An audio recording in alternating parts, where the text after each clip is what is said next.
Malaysia اور تائی land کی سرحد پر تارکین وطن کی کشتیاں ڈوب گئی۔ خبر ایجنسی کے مطابق ملیشین میری ٹائم اتھارٹی کا بتانا ہے کہ کشتی ڈوبنے کا واقعہ 3 دن قبل پیش آیا، جس کے نتیجے میں ایک شخص ہلاک ہوا اور 300 افراد لاپتہ ہیں، جبکہ 10 افراد کو بچا لیا گیا ہے۔ رپورٹ کے مطابق ایک کشتی میں میانمار، روہنگا اور بنگلہ دیشی تارکین وطن سوار تھے، جبکہ 2 دیگر کشتیوں کی بھی لاپتہ ہونے کی اطلاع ہے۔ خبر ایجنسی کے مطابق ملائیشیا آنے والے 300 سے زائد افراد پہلے ایک بڑے جہاز میں سوار تھے، بعد میں انہیں 100 کی 3 چھوٹی کشتیوں پر منتقل کیا گیا۔ رپورٹ کے مطابق بچ جانے والوں کی تلاش کے لیے ریسکیو آپریشن جاری ہے۔ روس کی جانب سے یوکرین کی توانائی کی انفراسٹرکچر اور رہائشی عمارتوں پر درجنوں میزائل اور ڈرون حملوں کے نتیجے میں کم از کم 6 افراد ہلاک اور متعدد زخمی ہو گئے۔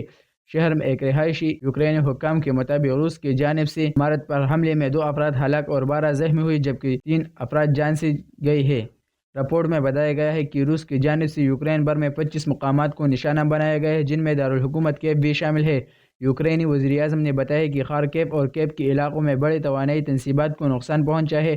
حملوں کے بعد کئی علاقوں میں بجلی کی فراہمی منقطع ہو گئی ہے، تاہم بحالی کا کام جاری ہے۔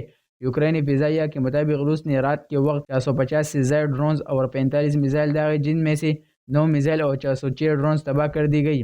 ادھر روسی وزارت دفاع نے دعویٰ کیا ہے کہ اس کی افواج نے 69 یوکرینی ڈرونز کو مارا ہے سمیت متعدد علاقوں میں بجلی کی ڈرائیں۔ پوری یوکرینی وزارت توانائی نے کہا کہ فراہمی متاثر ہوئی ہے۔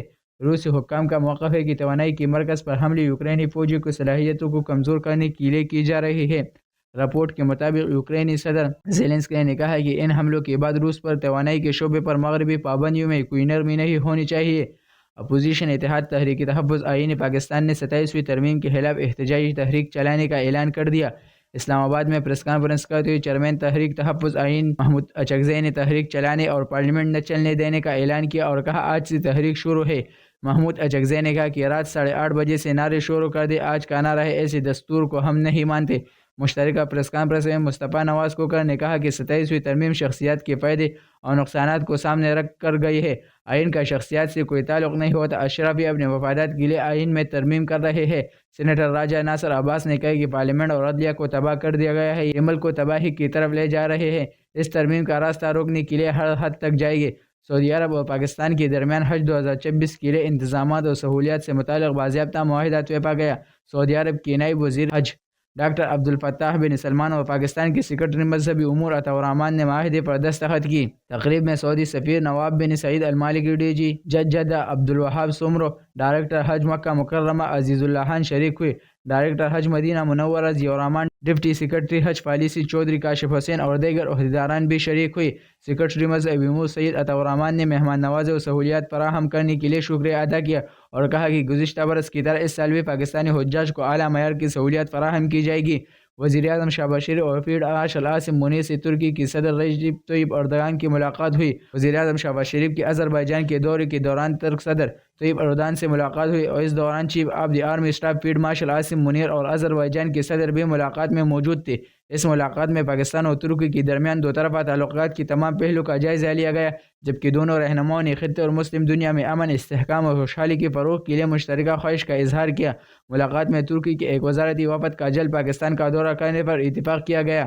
اس موقع پر وزیر اعظم شہباز شریف نے کہا کہ پاک ترکی دوستی دونوں ممالک کے درمیان گہرے اور پائیدار تعلقات کو مضبوطی کی عکاسی کرتے ہیں۔ 27ویں آئینی ترمیم سے متعلقہ مشترکہ پارلیمانی کمیٹی اجلاس کی اندرونی کہانی سامنے آ گئی، جبکہ حکومتی اتحادی جماعتوں کی جانب سے 3 مزید ترامیم پیش کر دی گئی ہے۔ ANP، BNF اور MQM نے اپنے ترامیم بھی پیش کر دی۔ ذرائع نے کہا کہ مشترکہ پارلیمانی کمیٹی نے آئینی عدالتوں کے قیام کی شق کی منظوری دے دی۔ زیر التوا مقدمات میں فیصلے کی مدت 6 سے بڑھا کر 1 سال کرنے کی ترمیم منظور کر لی گئی ہے۔ 1 سال تک مقدمہ کی پیروی نہ ہونے پر اسے نمٹا ہوا تصور کیا جائے گا۔ ANP نے خیبر پختونخوا کا نام تبدیل کرنے کی ترمیم کمیٹی میں پیش کر دی۔ خیبر پختونخوا سے نام خیبر ہٹا کر پختونخوا رکھنے کی ترمیم پیش کی گئی ہے۔ ANP نے موقف اپنایا ہے کہ خیبر ضلع ہے، دیگر صوبوں میں نام کے ساتھ ضلع کا نام نہیں لکھا جاتا۔ MQM کے بلدیاتی نمائندوں کو فنڈ سے متعلق ترمیم پر اتفاق کیا گیا۔ ذرائع نے کہا کہ آرٹیکل 243 اور آرٹیکل 200 سے متعلق مشاورت جاری ہے۔